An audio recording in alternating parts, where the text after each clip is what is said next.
23 тамыз күні өтетін құрылтай сайлауы ел өміріндегі маңызды саяси науқандардың бірі.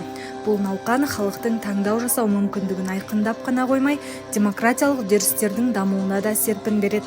Аталған саяси шараға дайындық барысы, оның маңызы мен ерекшеліктері туралы толығырақ білу мақсатында Түлкібас аудандық аумақтық сайлау комиссиясының төрағасы Ерден Әбдінұрұлымен арнайы сұхбаттасқан едік. Ерден Әбдінұрұлы, жалпы аудандық сайлау комиссиясының негізгі қызметі жайлы айтып өтсеңіз. Жалпы аудандық сайлау комиссиясы, аумақтық сайлау комиссиясы президент сайлауының, құрылтай мен маслихат депутаттарының сайлауының, әкімдердің, ауылдық округ, кент әкімдерінің, өзге де жергілікті өзін-өзі басқару органдарының мүшелерінің сайлауын ұйымдастырып, өткізуді қамтамасыз етеміз. Біздің Түлкібас аудандық аумақтық сайлау комиссиясы 7 комиссия комиссия мүшесінен тұрады. Ауданда бұдан бөлек 60 сайлау учаскесі қызмет атқарады. Ода 366 комиссия мүшелеріміз бар. Жалпы аудандық аумақтық сайлау комиссиясының өкілеттігіне тоқталсам, Қазақстан Республикасы сайлау туралы заңның аудандағы заң талаптарының ауданда орындалуын бақылауды жүзеге асырамыз. Бұдан бөлек бізден төмен тұрған, яғни округтік учаскелік сайлау комиссияларының жұмыстарын қамтамасыз етеміз. Ол кісілердің материалдық техникалық жабдықталуын, облыстың орталық сайлау комиссиясының шешімдерінің тапсырмаларын жергілікті жерде атқаруын қадағалаймыз.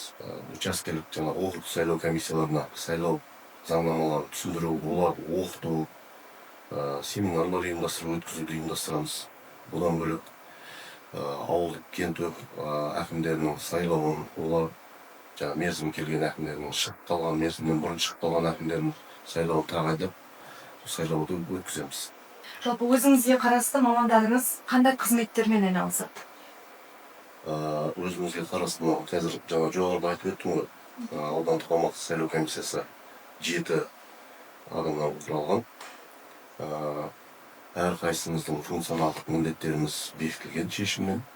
Мысалы айтатын болсақ, аудандық аумақтық сайлау комиссиясының орынбасары Есенбаев Ербол Айдарағұлы. Ол кісі электоралдық оқытумен айналысады, яғни учаскелердің комиссия мүшелерінің заң талаптарын түсіндіру, оларға сол әдістемелік нұсқаулықтарды жеткізумен айналысады. Бізде аумақтық сайлау комиссиясының хатшысы Тілеубеков Сәкен Тілеубекұлы. Ол кісі жалпы сайлау процесін ұйымдастыру, қағаз жүргізу, жүргізумен айналысады. Сол сияқты әр комиссия мүшелерінің өздеріне бекітіліп берген функционалдық міндеттері бар. Мүгедектермен жұмыс жүргізетін маманымыз бар. IT дейді, сайлаушылар тізімін цифрландырумен айналысатын мамандарымыз бар. Заңдылықтармен, заң талаптарын орындаумен жеке жауап беретін комиссия мүшелері бар. Әрқайсысына бекітіп бөлініп берген. Биылғы жылы ауыл әкімі сайлауы өтті. Жалпы алдағы уақытта қай округтың әкімдері сайланады? Жалпы заңнамаға сәйкес ауыл округ кент әкімдері 4 жыл мерзімге сайланады. Әр әкімнің өзінің мерзімі келген әкімдердің сайлауын тағайындап біз өткізіп отырамыз. Мысалы 2025 жылы 6 ауылдық округ әкімінің мерзімі өтіп, соларды сайлауын тағайындап ұйымдастырып өткізіп бердік. Ол бізде Кеңқасқалда Маликен ауылдық округінің, Арыс ауылдық округінің, Тастымсық, Келтімашат ауылдық округтерінің сайлауы өтті 25 жылы. Биыл 26 жылы Сазтөбе кентінің осы 28 маусымда сайлауын өткізді. Ол жерде халық өздері таңдау жасап, сол ауылдың тұрғыны Бауыржан Шырмайып деген азамат Сазтөбе кент әкімі болып тағайындалды. Келесі жылы бізде 3 әкімнің сайлауы жоспарда тұр. Ол Ақбиік, Түлкібас, Машат ауылдық округтерінің сайлауын өткіземіз 27 жыл. 23 тамызда үлкен саяси жаңа жоба жүзеге асады, құрылтай сайлауы. Осы құрылтай сайлауына дайындық барысын толық айтып беріңізші. Жалпы құрылтай сайлауына толық біздің орталық сайлау комиссиясының бекіткен күнтізбелік жоспары бекітілген. Сол күнтізбелік жоспарға сәйкес толық жұмыстар жүргізілуде, дайындық жұмыстары. Оның ішінде жаңағы біз ең алдымен комиссия құрамын толықтырып, шекарасын, комиссия құрамын бұқаралық ақпарат құралдарына жарияладық. Одан бөлек аудандағы жаңа айтып өткен 60 сайлау учаскесінің материалдық техникалық базаны қамтамасыз етілуі, оның ішінде жаңа компьютерлер, басқа да қажетті құралдармен біздің тарапымыздан берілуі керек материалдармен толық таратып бердік. Қазіргі таңда 100% құрылтай депутаттар сайлауын өткізуге аудан толықтай дайын деп айтуымызға болады. Жалпы сайлауға дайындық барысында жергілікті учаскелік сайлау комиссияларын оқыту, түсіндіру жұмыстары жүріп жатыр ма? Бұл бойынша біз комиссия оқыту жоспарын бекіттік. Осы сайлау тағайындалғаннан, құрылтай депутаттар сайлау тағайындалғаннан оқыту жоспары бекітілді.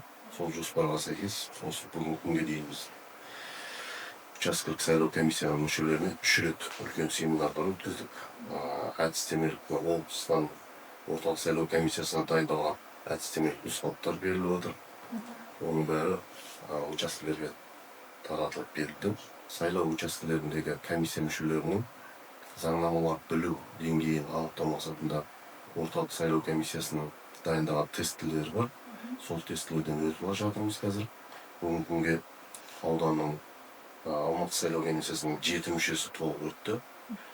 60 сайлау учаскесінің төраға, орынбасар, хатшылары толық өтті.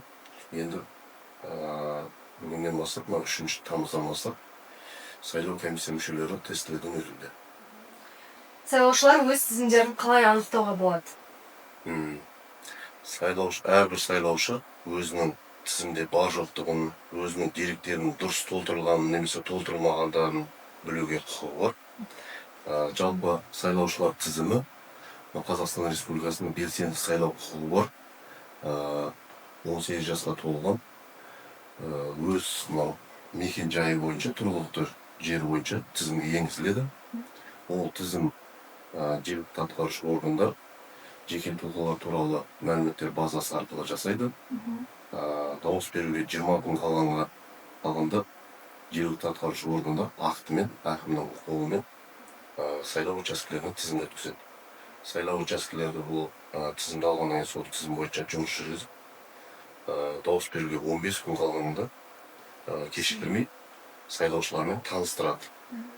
Ал дауыс беруге 10 күн кешіктірмей біз шақыру қағаздарын дауыс беру орындары мен және уақыты туралы хабарламаны сайлаушыларға жеткізіп бермейміз. Яғни шақыру қағаздарын үймен таратып береміз. Жалпы сұхбаттың соңғы сұрағын қояйын. Сайлауды ашық өткізу мақсатында бүгінде қандай жұмыстар атқарылуда? Өзіміздің аудандық шамшырақ газетінде, бұқаралық ақпарат құралдарында халыққа жеткізіліп таныстырылып отыр.